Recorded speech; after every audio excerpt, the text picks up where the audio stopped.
সকাল বন্ধুরা, কেমন আছেন সবাই? আশা করছি সবাই খুব ভালো আছেন। এপিএসএস ব্লগের আরও একটি নতুন ভিডিওতে আপনাদের অনেক অনেক স্বাগত জানাচ্ছি। আজ রবিবার আর এখন বাজে সকাল 7টা। এখন থেকেই আমার ভিডিওটা শুরু করে দিয়েছি। আশা করছি খুবই ভালো লাগবে বন্ধুরা, পুরো ভিডিওটার সাথে থাকুন। তো বাইরের দিকটাতে তো এভাবে করে ভাড়া করা হয়েছে, মিস্ত্রিরা কাজ করছে।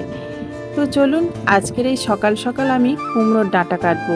কালকে তো আমি উপোস করেছিলাম বড় ঠাকুরের বার, তো সেই জন্য আজকে সকাল সকাল স্নানটা করব।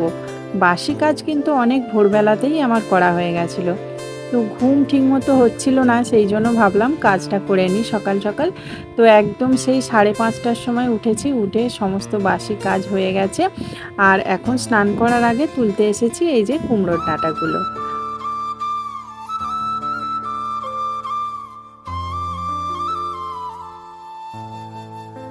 বর্ষার জল পেয়ে দেখুন কুমড়োর ডাঁটাগুলো একদম লকলকিয়ে উঠেছে। তো এর আগে কয়েকবার ডাঁটা কেটে নিয়ে গেছিলাম, সেগুলো ছিল আরও মোটা মোটা।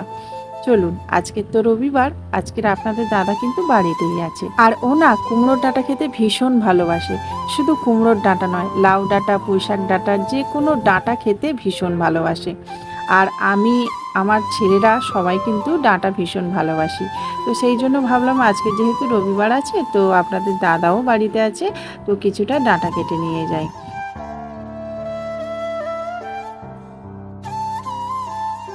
প্রতি বছর না অল্প একটু আধটু অন্তত কুমড়োর ডাঁটাটা আমি লাগিয়ে থাকি। আর অন্য কোনো ডাঁটা হোক না হোক, কুমড়োর ডাঁটাটা হলে খুবই ভালো লাগে। মাছের ঝোল দিয়ে খেতে, তারপর ডাল দিয়ে খেতে ভীষণ ভালোবাসি আমরা। তো সেই জন্যই আর কি প্রতি বছর কিছু কিছু করে কুমড়ো গাছ লাগাই। আর আমি সবসময় বিনা সারেই গাছ তৈরি করে থাকি। ওই যে সবজির খোসা, তারপর ডিমের খোসা, কলার খোসা, এগুলোই কিন্তু পচিয়ে আমি গাছের গোড়াতে দিই। তাহলে কিন্তু দেখুন গাছগুলোও ভালো থাকে, আর হ্যাঁ, প্রচুর পরিমাণে ফলও দেয়। কিন্তু কি বলুন তো, কুমড়োর ডাঁটা খেতে এতই ভালোবাসি যে ফল খাওয়া পর্যন্ত অপেক্ষা করতেই পারি না। তো যাই হোক, অনেকটা গাছ দিলে অবশ্য তখন কুমড়োর জন্য অপেক্ষা করে থাকি। তবে এখন তো এখানে অল্প একটু গাছ, তো এই গাছে আবার কুমড়োটা হবে না জানেন তো। যে গাছে ওই যে কুমড়ো পাতাতে ছিট ছিট সাদা রঙের হয়, সেই গাছেই কিন্তু কুমড়ো হয়, সেটাই আমি ছোটোবেলা থেকে শুনে আসছি। আর এই গাছগুলোতে না পাতাতে কোনো রকম ছিট ছিট নেই, সেই জন্য ভাবলাম এগুলোকে ডাঁটা করে খেয়ে নিই। তো চলুন, ডাঁটা তো কাটা হয়ে গেছে, এখন গিয়ে কোটার পালা। আর এখানে দেখুন কতগুলো উচ্ছে গাছও হয়েছে। ওই যে করলার বীজ পড়েছিল, তো সেখান থেকে এই যে গাছগুলো হয়েছে।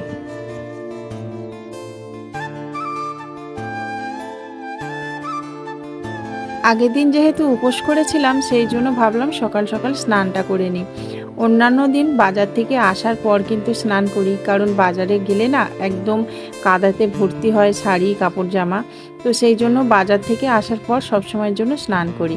কিন্তু আজকের শরীরটা এতটাই খারাপ লাগছিল, আর উপোস করলে দেখবেন স্নান করলে একটু ভালো লাগে, সেই জন্য ভাবলাম স্নানটা করে নিই। আর আগের দিনের জামা কাপড়গুলোও ভিজেছিল, সেই জন্য এই যে জামা কাপড়গুলো মেলে দিলাম। ঢ্যাঁড়স ফুলগুলো এত সুন্দর হয়েছে না, মনে হচ্ছে যেন এখান থেকে টুক করে একটু কেটে নিই, নিয়ে ঠাকুরকে দিই। তো যাই হোক, ঢ্যাঁড়স ফুল আর তো ঠাকুরকে দেয় না, সেই জন্য আর তুললাম না। কিন্তু এত সুন্দর লাগছিল কি বলবো।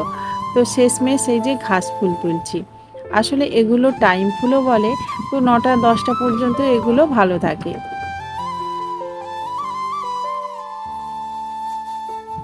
আজকে দেখছি প্রতিটা জবা গাছে ফুল ফুটেছে। তো ওদিকে দেখুন হলুদ জবা তো দেখালাম, এটা গোলাপি জবা, আর এটা তো লক্ষ্মী জবা। প্রতিদিনই তো লক্ষ্মী জবা 2-4টে করে ফুটেই থাকে, তবে আজকে দেখি প্রতিটা জবা গাছেই ফুল ফুটেছে।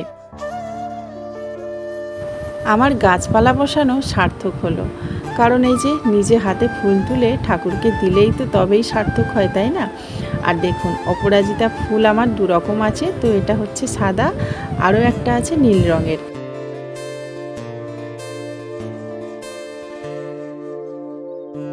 জানেন তো, আপনাদের দাদাও কিন্তু ফুল তুলতে ভীষণ ভালোবাসে।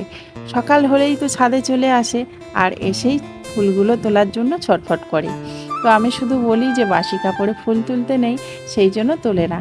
তবে মাঝে মধ্যে সকাল সকাল স্নান করে নেয়, তখন তোলার জন্য ছটফট করে। তো আপনাদের সাথে শেয়ার না করে আমি ফুলগুলো তুলি না, সেই জন্যই আর তুলতে দিই না। তো যাই হোক, এই যে দেখুন কত সুন্দর সুন্দর ফুল হয়েছে।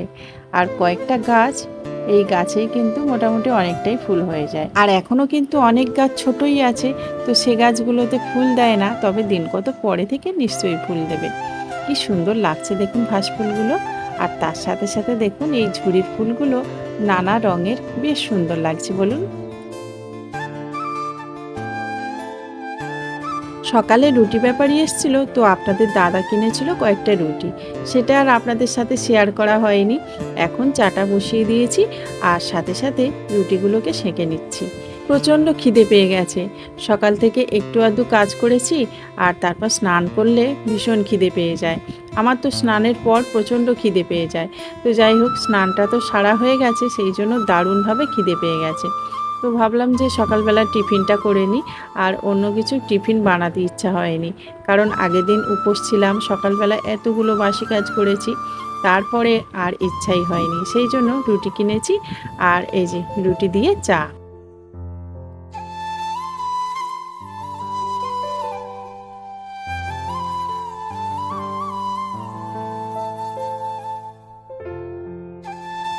আজ রবিবার, আপনাদের দাদা কিন্তু বাড়িতেই আছে, তাও দেখুন আমাকেই বাজারে যেতে হচ্ছে।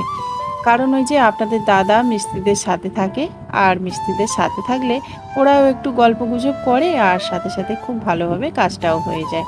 তো সেই জন্য ভাবলাম আমিই বাজারে যাই। আর এই যে এটা হচ্ছে রেল স্টেশন, চাম্পাহাটি রেল স্টেশনের কাছে একটু দাম কম হয় জানেন তো সব কিছুর, মানে সবজি, তারপর আনাজপাতি এগুলোর। তো সেখান থেকে বাজারটা করে এনেছি। একদম 2 হাত ভর্তি করে বাজার করে আনলাম।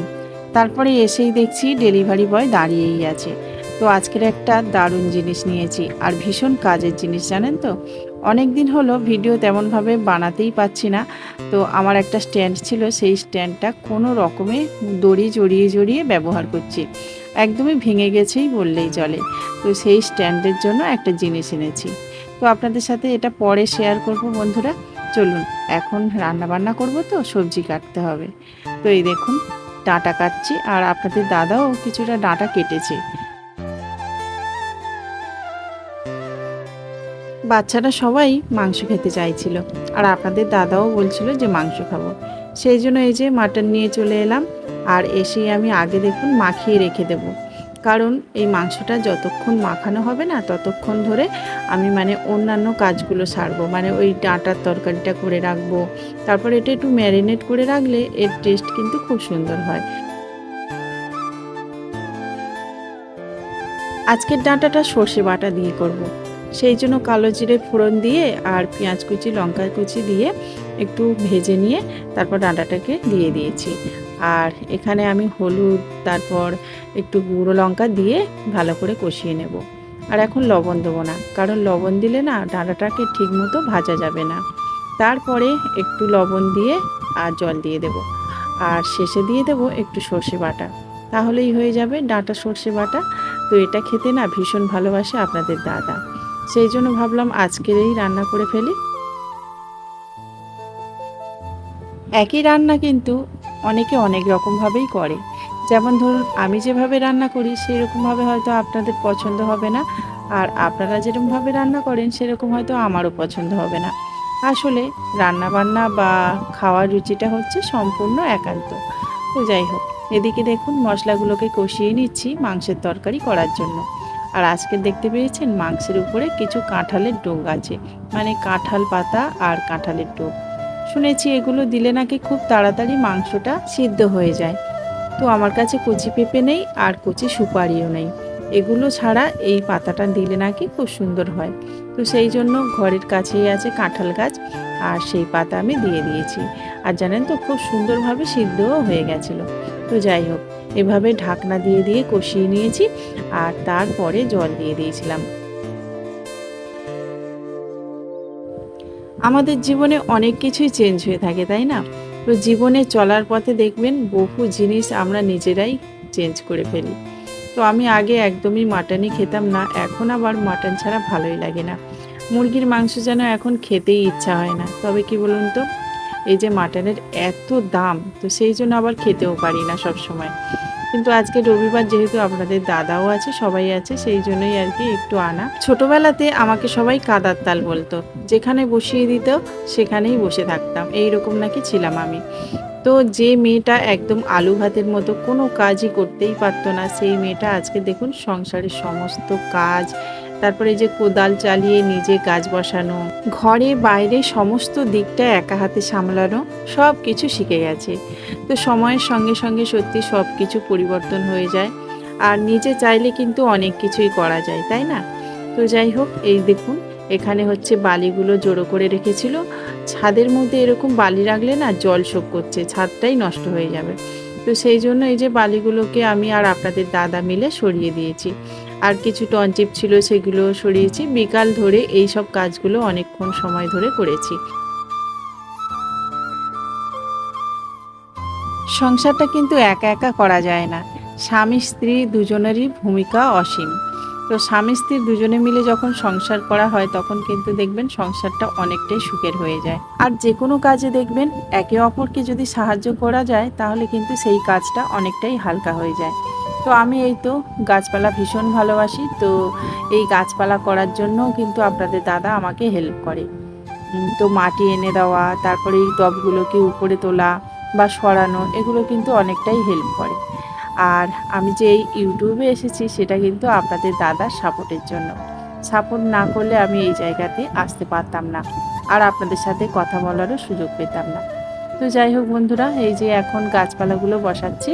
আর দেখুন আমি কিন্তু সবজির খোসাগুলোকে ফেলে দিই না, সব সময় একটা জায়গাতে রেখে দিই।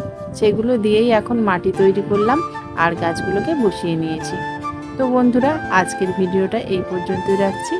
আর হ্যাঁ, আমার এই সাধারণ জীবনের ভিডিওটা যদি আপনাদের একটু ভালো লেগে থাকে তাহলে কিন্তু লাইক কমেন্ট শেয়ার করবেন আর সাবস্ক্রাইব করে আমার পাশে থাকবেন। দেখা হচ্ছে পরবর্তী একটা ভিডিওতে। ততক্ষণ খুব ভালো থাকুন, সুস্থ থাকুন। নমস্কার।